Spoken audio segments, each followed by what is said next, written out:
5 critérios para escolher o melhor tipo de fundação. Quais são os critérios fundamentais para você escolher o tipo de fundação ideal para a sua obra? Bom, primeiro critério, não tem como você fugir. O primeiro critério é você entender o seu solo.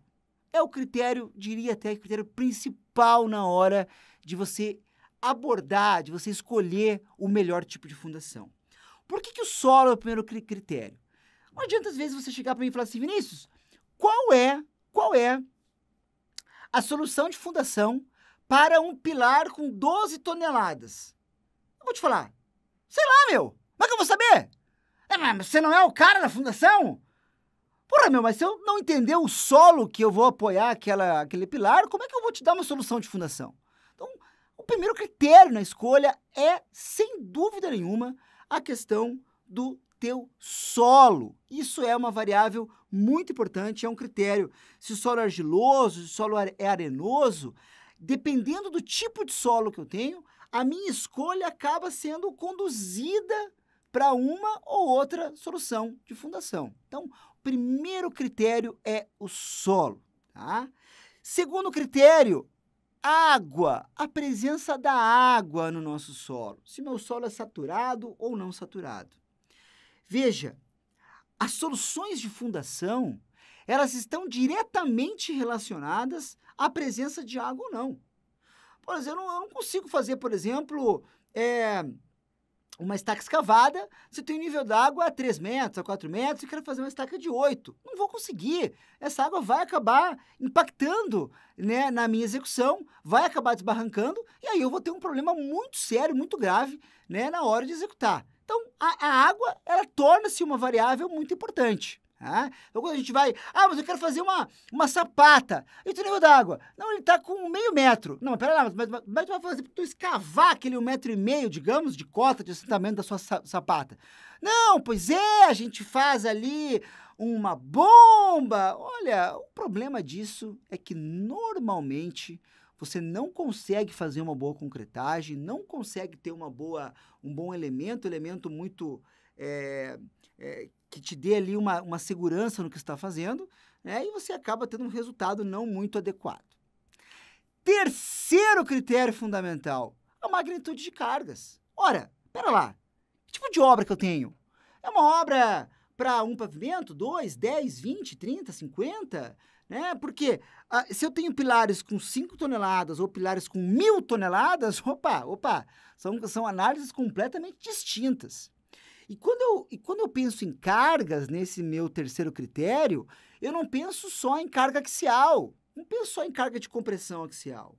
Eu penso em todos os esforços que estão envolvidos ali naquela minha solução, né? Naquele meu projeto estrutural. Então, por exemplo, se eu tenho lá esforços horizontais, se eu tenho lá um momento fletor, se eu tenho uma carga diferente, eu preciso realmente entender quais são esses esforços para que daí, então, eu passe a dimensionar a minha fundação adequadamente. Então, entender a magnitude, entender o comportamento. E veja, muita gente pergunta assim, mas é função do engenheiro de fundações avaliar as cargas? Olha que pergunta importante, né?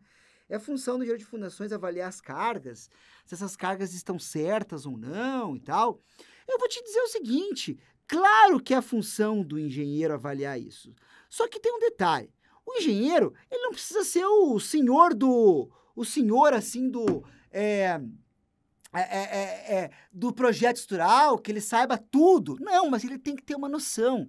Então, tipo assim, tem, por exemplo, para mim lá uma carga de um edifício de 15 pavimentos. Beleza. Aí chega lá os esforços e só tem carga de compressão axial. Como assim, tchê? Como assim? Como assim? É óbvio que você não vai ter sua carga axial nessa tua estrutura. Vai ter esforços de vento que vão gerar momento fletor na tua fundação. Então, cara, como assim não tem esforços de vento?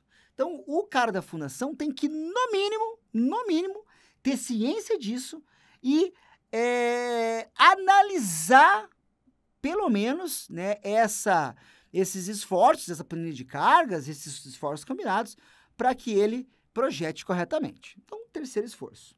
Terceiro critério, diria, né? Quarto critério dos 5 critérios que nós temos. Veja, o cara de fundação tem que entender de produtividade, de prazo. Não adianta, não tem outra saída. Se eu não penso no prazo que eu vou levar para executar aquela minha fundação, como é que eu vou escolher o melhor tipo de fundação? A gente está falando disso. Quais são os melhores tipos de fundação? Será que eu tomei a decisão certa? Veja, eu tenho que tomar uma decisão correta. E aí, você vai lá e não pensa no prazo que aquela execução vai tomar. Estava numa obra agora recentemente e nós tínhamos tomado decisão lá por estaca raiz. Por algumas razões, já tomamos decisão por estaca raiz. Só que a obra, a execução, ela não tinha ciência do prazo que demandaria a fundação na obra. Por quê? Porque ela não tinha o conhecimento de quantas estacas executar-se-ia, né, com aquela solução.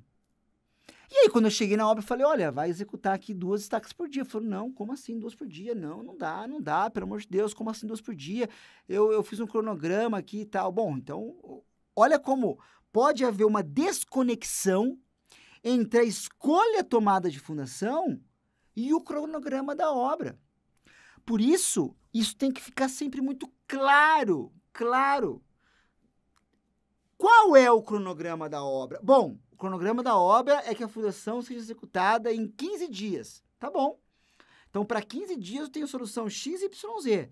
Tá, e se eu estender esse prazo? Não, daí a gente pode pensar na solução alternativa. Ou seja, veja como a gente está sempre condicionando a escolha a diversas variáveis. Veja, mas Vinícius, o prazo, beleza, deu certo, mas, puxa, aqui tinha um outro elemento lá no primeiro critério que já conduziu a poucas opções na hora de escolher a fundação. Isso é muito comum, realmente, né? Quando a gente começa a pensar, qual é o tipo de solo?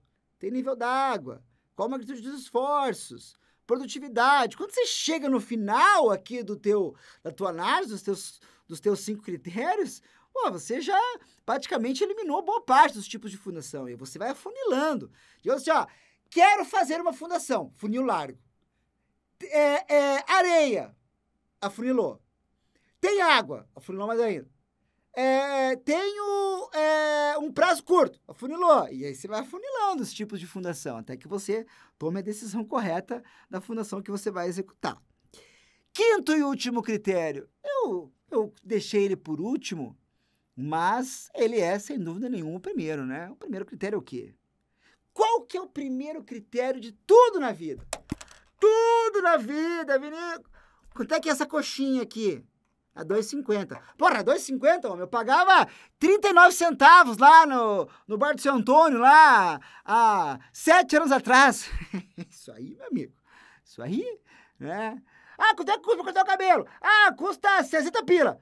Tá louco, 60 pila? Né? No São João lá custa R$19,90. Né? Veja, tudo é preço na vida, né? A gente sabe disso. Só que, veja, que o último critério, que é o critério custo, preço, valor, de money, bufunfa, dinheiro, ele tem que ser pensado de maneira global, nunca de maneira pontual. O que quero dizer com isso? Quando a gente pensa na fundação, a gente tem que pensar em todos os elementos que compõem, que fazem parte de uma fundação. Sejam eles concreto, aço, escavação. Se eu tiver um bloco de coroamento, concreto do bloco, aço do bloco, escavação do bloco. Vinícius, o prazo da obra entra no custo? Mas é claro.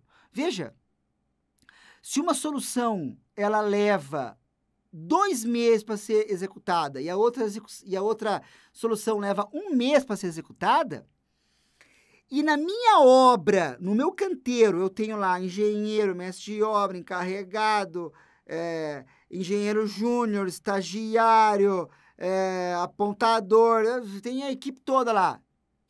1 mês a mais de obra, meu amigo, é 1 mês a mais de encargo, de salário, isso tem que estar na ponta do lápis. Isso, cara, Esse é um grande erro, grande erro. Olha, isso aqui é uma dica, eu tô dando de graça a dica, eu deveria cobrar para dar essa dica aqui. Por quê? Porque é uma dica de ouro, né? Se você está projetando a sua fundação agora e não está levando em consideração esses custos que você vai ter, indiretos, eu diria, o custo direto é o quê? Concreto, aço, né? O indireto é o salário lá do seu João, do encarregado lá. É isso aí, tem que ter o salário incluso ali, porque senão você acaba realmente se perdendo. Com esses 5 critérios na mão, há uma grande tendência que o seu processo de escolha seja muito mais assertivo.